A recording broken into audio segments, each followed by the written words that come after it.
கர்த்தருக்கு காத்திருந்து எப்படி அவருடைய நன்மைகளை நாம் பெற்றுக்கொள்வோம் என்கின்றதான இந்த காரியங்களை குறித்து நாம் பார்க்கலாம். சங்கீதம் 27:14 நாம் பார்க்கும்போது, கர்த்தருக்கு காத்திரு, அவர் உன் இருதயத்தை ஸ்திரப்படுத்துவார். திட மனதாயிருந்து கர்த்தருக்கே காத்திரு அப்படின்னு சொல்லி இந்த வசனம் சொல்லுது. கர்த்தருக்கு காத்திருப்பது என்பது சுலபமான காரியம் அல்ல பிரியமானவர்களே. நம் வாழ்க்கையின் ஒவ்வொரு பகுதியிலும், அதாவது ஆவிக்குரிய சில காரியங்களாக இருக்கலாம். ஒருவேளை ஊழியத்தின் உயர்வுகளுக்காக நாம் காத்திருக்கலாம். வியாபாரம், தொழில், வேலை, குழந்தை பாக்கியம், இப்படியாக. மற்றபடி இன்னும் நம்ம மேன்மையான காரியம் ரட்சிப்பின் சந்தோஷம். அந்த ரட்சிப்பின் சந்தோஷத்திற்காக நம்மளுடைய குடும்பத்துல நாம் ஒருவர் ரட்சிக்கப்பட்டிருக்கலாம். நம் குடும்பத்தில் மற்ற நபர்கள் ரட்சிக்கப்படாமல் இருக்கலாம். ஆண்டவருடைய அன்பை அறியாமல் இருப்பதனால கர்த்தருடைய பிரசன்னத்தை நாம் இன்னும் அதிகமாக உணர முடியவில்லையே அப்படின்ற ஒரு ஏக்கத்தோடு பல ஆண்டுகளாக கூட நீங்க ஜெபித்து கொண்டே இருக்கலாம். இப்படியாக ஒவ்வொரு காரியங்களும், இன்னும் அநேக காரியங்களை குறித்து நாம் ஆண்டுடைய சமூகத்திலே நாம் ஜெபித்து நாம் பெற்றுக்கொள்ளாமல் காத்திருந்த நாட்களாக இருக்கலாம், வருடங்களாக இருக்கலாம். இப்படியாக நாம் நினைத்தபடி உடனே பெற்றுக்கொள்ளாமல் சில தடைகள் இருந்திருக்கலாம். எத்தனையோ நேரங்களிலே நாம் ஜெபித்து சோர்ந்து கூட போயிருக்கலாம் பிரியமானவர்களே.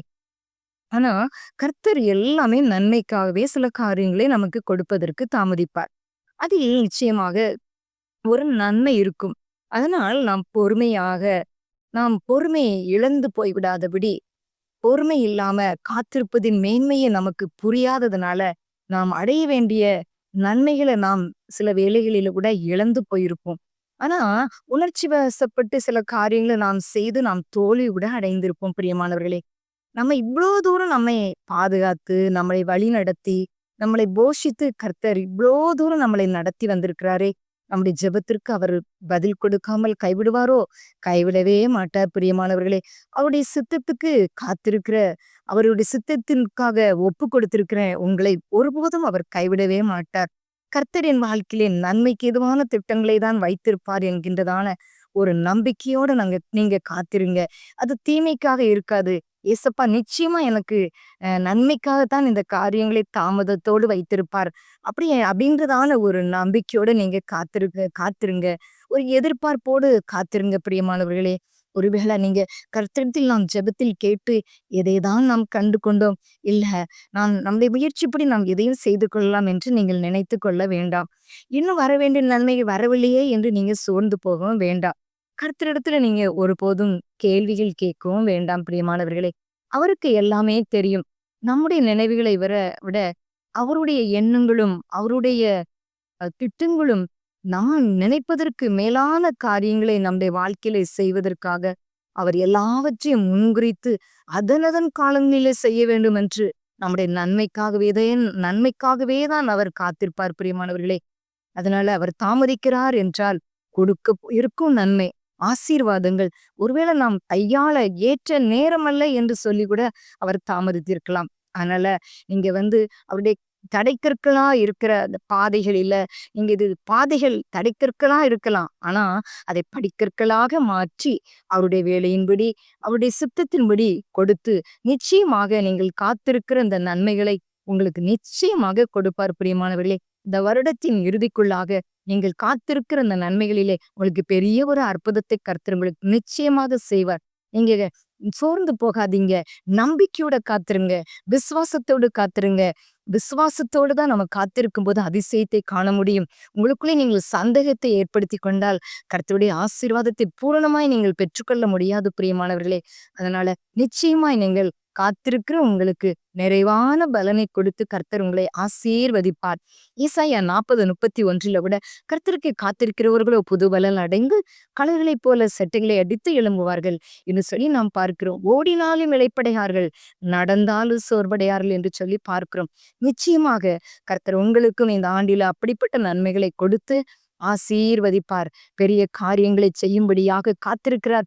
நிச்சயமாக பெற்றுக்கொள்வீர்கள். கர்த்தர் உங்களை ஆசீர்வதிப்பாராக. ஆமென்.